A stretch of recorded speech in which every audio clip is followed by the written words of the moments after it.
Hi, my name's Emily Strong, and I'm the director and executive producer of The Grocery List Show.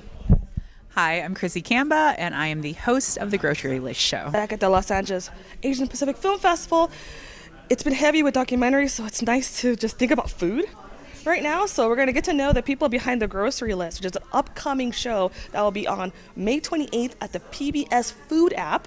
And let's just kind of get to know them. So let's start off with the title, The Grocery List. So where did that come about? It came about because I love to grocery shop. Do you really? Yes, and cook. Wow. People love it or they hate it, or they like one part of it, like the cooking part, but don't like the shopping part. But I really, really, really love both. And I just was inspired by a grocery store that opened up in Chicago when I was living there called Seafood City. Yeah, go Seafood City. Yeah, shout out Seafood City. Shout out. I was just fascinated by, like, I had never had, Filipino food or cooked Filipino food myself. And I just was inspired to make a show about the things that I love, which are adventuring in grocery stores. Specifically, I love any grocery store, but I really, find a lot of meaning in learning about new cultural grocery stores and then highlighting them. And I knew I wanted it to be, like a grocery store adventure / cooking show. And then I found an incredibly gracious and warm, beautiful, fun. It's not me, I'm just smart a stand-in. host. Yeah, where did I go? The funny thing you mentioned about like loving shop, because I'm one of those, I hated shopping. Yeah. But like, so I'm assuming that both you guys had great shopping experiences with your parents growing up. I did. I did not. Yes. Oh, I want to hear about yours. Yeah. First off, I just don't. I hate cooking. And my mom always forced me to cook. So I'm pretty sure a lot of people share that experience where you're forced to go to the market, and I'm like, I don't want to know. I want to go read comic books. Right. Oh, that's Okay. So how would this show talk to people like me who after I get no. You know what you are? So everybody plays. It's an ecosystem.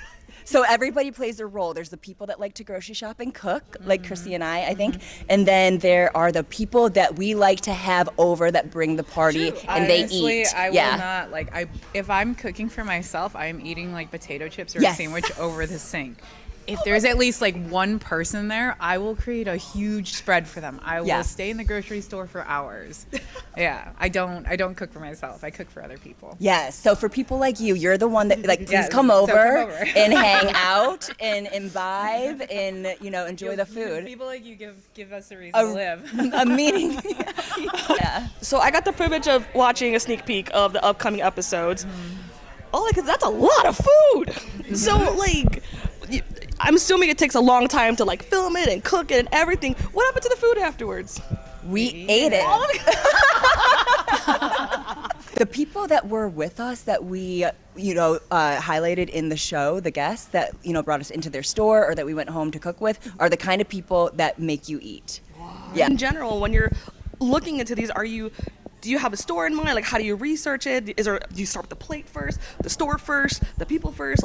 What is kind of your plan of action for these? Oh, that's good. I mean, the inspiration and the ideas and the suggestions come from all over. I'm always all ears, reading. I'm on Instagram, of course, just looking at food content a lot.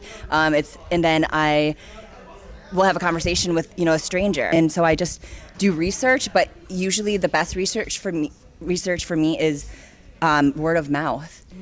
And then I love, again, the process of cooking. I love going to the store and knowing, and I need to know how it feels. And all the places that we ended up being in were places that, I didn't talk to them at first about the show at all. I just went in to do my own pre-production and research later after I felt like you were filming. Yeah. After no, I know. I was like, so can you turn off the music? Can you guys all just don't make noise when you talk? No, I just was inspired. I went there because I needed to feel it. I needed to know these. It was a good place. It had good energy. The families were nice and stuff. Sometimes I did a little neighborhood research and would say if there's a neighborhood wine shop, I'd be like, hey, how's your neighbor at this grocery store? And just to make sure that we were uplifting people that were also uplifting the runs around them. you network a lot, pretty much, for these places. And the theme I'm seeing is a lot about like family connections and just like neighborhood vibes. Yeah. Can you talk about like food and connections and all that good stuff? Food is the connection. It's just the easiest vehicle to say that you care about somebody. I think That's that, true. you know, Yeah, I don't cook for anyone I don't like. Or if you do, Me neither. I'm just like, let's go get a sandwich That's so or true. something, right? That's like very, the more very you true. like love someone, I feel like the more you want to feed them like Yes. the best food that you can possibly make. especially because you're a chef. Yeah. So if you know if I don't like you. Do you have any dishes that you're kind of hoping that you'll get to learn or showcase on the show? Wow, that is such a great question. I'm inspired by so much. I live in New York City, and so there's, it's just a beautiful mecca of multicultural, communities. And so I'm inspired every single day. But something that I really love is Georgian food, which I've never. Oh no, I'm lying. I did. I cooked khachapuri with my brother over Christmas, like 2 or 3 years ago. But Time to revisit.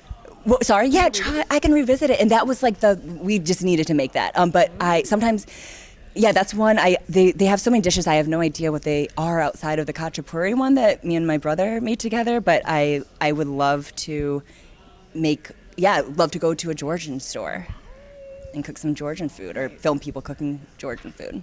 And there's just kind of a technical thing. So, it sounds like a central recipes centered around each episode. Will those recipes be available for the public to try out on themselves? Yes, they are going to be on ITVS's website for the Grocery List show eventually. As soon as I write them. And then just kind of as a personal thing, because when you went to Seafood City and you were saying the brands mean anything, first thing I saw was my mushroom sauce. And I was like, bam!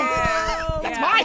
I think that mindset is passed down from generation to generation. Yeah. If you're in like a Filipino family, or I don't know if it happens to other families, but definitely in Filipino families. Yeah. I was being taught how to cook pho by a Vietnamese woman, and she, I was like, had no idea. This is like 10 years ago, what to look for, and she was part of the inspiration also. Just helped make cooking really accessible even when I don't know the ingredients. So she just was like, you don't have to be able to read it, just, she took a picture of the bottle and was like, look for the green, yellow, and red bottle. There's and also colors. Yeah. What would you say to encourage people to check out the show?